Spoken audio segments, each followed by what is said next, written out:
এই তো এখানে আমি একটি তেলাপিয়া মাছ ভেজে নিচ্ছি। একটি নেওয়ার কারণ হচ্ছে আজকে আমি তেলাপিয়া মাছ দিয়ে আজকে আমি ধনিয়া পাতা দিয়ে ভর্তা বানাবো। তার জন্য আমি একটি তেলাপিয়া মাছ সুন্দরভাবে ভালো করে হলুদ মরিচ দিয়ে লবণ দিয়ে মাখিয়ে সুন্দর করে লাল লাল করে ভেজে নিব। তো এখানে দেখতে পাচ্ছেন যে আমি সুন্দর করে লাল লাল করে এটা ভেজে নিব। এপিট এপিট করে দিচ্ছি, কারণ সুন্দর করে মানে ভেজে নিতে হবে, কারণ ভর্তা বানাবো। তো তার জন্য একটু মাছটা ভালোভাবে লাল লাল করে নিতে হবে। তো এই তো লাল লাল হওয়া শেষ। এখন আমি একটু মাছটা এখন নামিয়ে নিব। তো এই তো আমি এখানে আরেকটু তেল দিয়ে দিচ্ছি। এখানে আমি পেঁয়াজ আর রসুন দিয়ে দেবো। আমি এখানে এখন লাল শাক বাগার দিয়ে দিব। তো এখানে দেখতে পাচ্ছেন যে এটা লাল লাল হয়ে যাচ্ছে। লাল লাল যখন হয়ে যাবে তখন আমি লাল শাকটা ঢেলে দেবো। তো এখানে একটু আমি দিয়ে দিলাম লাল শাকটা, সুন্দর করে নাড়াচাড়া দিয়ে সুন্দর করে আমি লাল শাকটা যখন পানিটা একটু একদম কমে একদম নাই হয়ে যাবে, সুন্দর তেল তেল ভাব হবে, তখন আমি এটা সুন্দর করে নামিয়ে নিব। তো এই তো দেখতে পাচ্ছেন যে হয়ে গেছে। তো আমি এখন এটা সুন্দর করে নাড়া দিয়ে এখন আমি সুন্দর করে এটা নামিয়ে নেব। তো এখানে আমি এখন দেখতে পাচ্ছেন যে এখন ধনিয়া পাতা আছে। ধনিয়া পাতাটা দেওয়ার পর আমি একটু তেল দিয়ে দিলাম, কারণ তেলটা দিলে একটু পানিটা যখন ছেড়ে দেবে তখন এটা হয়ে যাবে। তারপরে যখন পানিটা শুকিয়ে যাবে তখন দেখবেন যে এটা সুন্দর করে আমি একটু হালকা হালকা করে ভেজে নিব। তো এখানে দেখতে পাচ্ছেন যে এখন পানিটা বেরিয়ে গেছে, এই পানিটা শুকিয়ে যাবে, তার জন্য চুলাটা আমি একটু বাড়িয়ে দিলাম।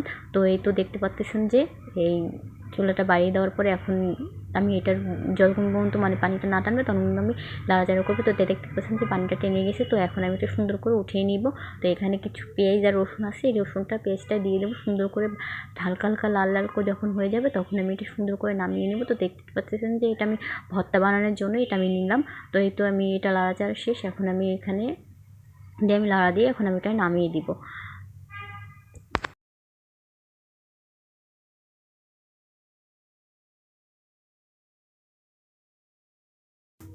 তো এই তো আমি এখন এখানে কাঁচামরিচ দিয়ে দিলাম। কাঁচামরিচটা সুন্দর করে আমি ভেজে নিব। ওই কাঁচামরিচটা যতক্ষণ মধ্যে হালকা হালকা পোড়া পোড়া না হবে তখন পর্যন্ত আমি এই কাঁচামরিচটা ভাজতে থাকবো। তারপর দেখতে পারবেন যে হালকা হালকা যখন একটু পোড়া পোড়া হয়ে যাবে তখন নামিয়ে নিতে হবে, কারণ কাঁচামরিচটা যখন একটু পোড়া পোড়া ভাব হবে তখন একটু ভর্তাটা খেতে খুবই ভালো একটা মানে স্বাদ আসবে। এর জন্য আমি দেখতে পাচ্ছি যে এই যে এখানে একটু লাল একটু কালা কালা হয়ে যাচ্ছে, একটু পোড়া পোড়া হচ্ছে, তখন আমি এটা নামিয়ে নিব। তো দেখতে পাচ্ছেন যে তো এই যে কাঁচামরিচটা হয়ে গেল। তো এখন আমি এটা নামিয়ে নেব সুন্দর করে।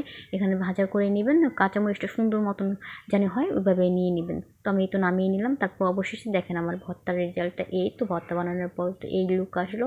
তারপরে তো মনে করেন আমি একটু ভাত খাবো এখন একটু। তো গাইস, শাক আর ভর্তাটা মুখে দেওয়ার পর খুবই স্বাদ লাগলো। যদি আপনাদের এই ভিডিওটি ভালো লাগে তো আমাকে বেশি বেশি করে লাইক সাবস্ক্রাইব করবেন। তো এইটাই আমি আপনাদেরকে চাই। তো আশা করি ভিডিওটি ভালো লাগলে আমাকে বেশি বেশি করে লাইক সাবস্ক্রাইব বেশি বেশি করে করবেন। তো আল্লাহ হাফেজ গাইস।